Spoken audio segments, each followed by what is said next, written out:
What's going on, y'all? It's Justin at InFocus Investing. Welcome to Trading Indicators. And in this series, I share some indicators that I personally use, and hopefully you can use it in your trading and investing journey to help give you an edge in the financial markets. Now, there's no one indicator that's going to give you all the information you need to be able to make a trading decision or an investing decision. An indicator should be just another tool in the toolbox to give you an edge and to give you some more perspective on what price is doing and how strong a trend is or how weak a trend is. So we're going to dive right into Relative Strength Index, which is also known as RSI. So now on the bottom of your screen, you're now seeing the RSI indicator. Now we're going to cover a couple of basics on the RSI and things that you can look for when you're looking at a stock chart. And for me, it makes it really simple to see whether a trend is more bullish, bearish, or neutral. All right, so now we have the RSI shown as a yellow line. It's nice and bright and we can see it very easily. The other thing I like to do is I like to put a horizontal line at the 50 mark of the RSI. Now this has a line that stretches all the way to the left and all the way to the right. So an analogy that I think would be easy to explain the 50 RSI is similar to the 50-yard line in American football. When you're at the 50-yard line, you're halfway to the end zone. You're not necessarily super close and you're not super far. You're just right in the middle. Now with RSI, how you want to think of it is at the 50-yard line, you're not very bullish and you're not very bearish. You're just kind of neutral. You're in the middle. Now anything above 50 is going to signal a more bullish trend or a stronger trend. Anything below 50 is going to signal a more bearish trend or a more weaker trend. So the 50-yard line is your halfway point. Anything above, it tends to be stronger. Anything below, it tends to be weaker.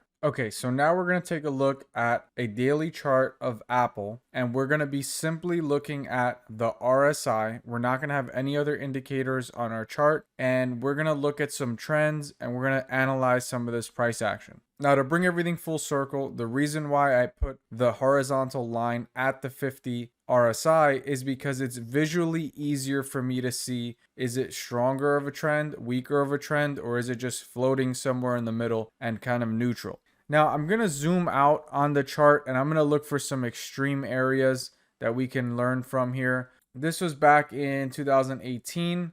So what you can see in this area is that RSI broke below the 50 and then it started to try to get above it. You can see that it makes several attempts to get above it. Now, the longer it stays below the 50 RSI, the weaker it's going to become. And then you start to see some sizable drops here. All of this downside action coincides with all of this being below the 50 RSI. Now, you had a warning right in this area when RSI couldn't break above the 50 and it started to fall and lose some more momentum. Now, if you were watching it and you saw when it started to break back above the 50 RSI, here is when we started to form a new uptrend again. And you can see right after this inflection point of passing the 50-yard line, we started to trend upwards. All right, now there was a dip here, but this dip here doesn't go below the 50 RSI. So the trend still remains intact there. And you can see as it stayed above this inflection point here, the price continued higher and the RSI was above the 50-yard line. Now, the other way that you can use the RSI is when you start to get too high, when the RSI just gets to extreme levels up here at over 70, 80. So that means that it could be a little extended to the upside and you might want to watch out because there could be some downside potential. And you can see that, over here, it had several attempts to go higher, but you can see here, interestingly enough, the RSI is not making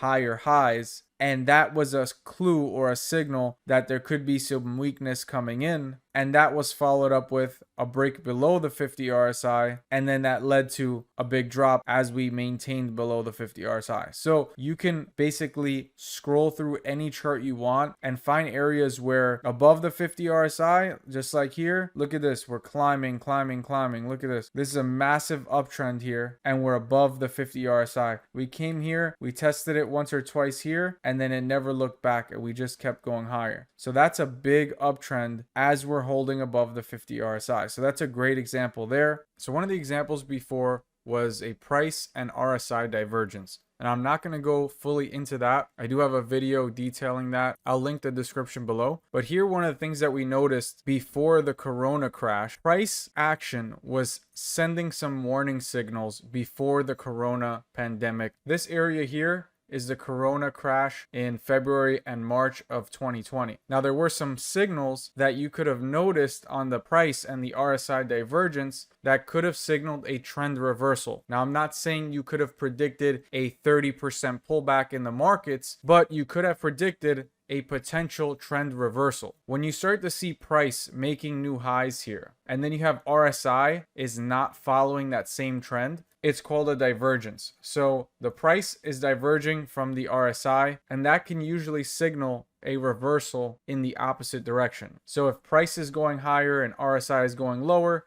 generally price is going to turn around and reverse. Now, again, not saying that we could have predicted this large of a move. In hindsight, the market has recovered that fully and has been higher since then. Now, very interestingly, as soon as we started to cross that 50 RSI, what happened? We saw a massive uptrend form all over again. This is a quick basic look at RSI. So again, above 50 is more generally bullish, below 50 is generally bearish, and anything above 70 to 75 to 80, like in this area here, you want to be cautious in these areas because it could signal a reversal. And the same thing is whenever you're in extreme lows down here, it could also signal a reversal. Now, these reversals might not happen right away. RSI could stay low for a while. Same thing when RSI is really high, also known as overbought. It can stay overbought for some time and it can grind higher. So you don't want to assume that just because we're in an overbought area that the price is automatically going to turn around and fall.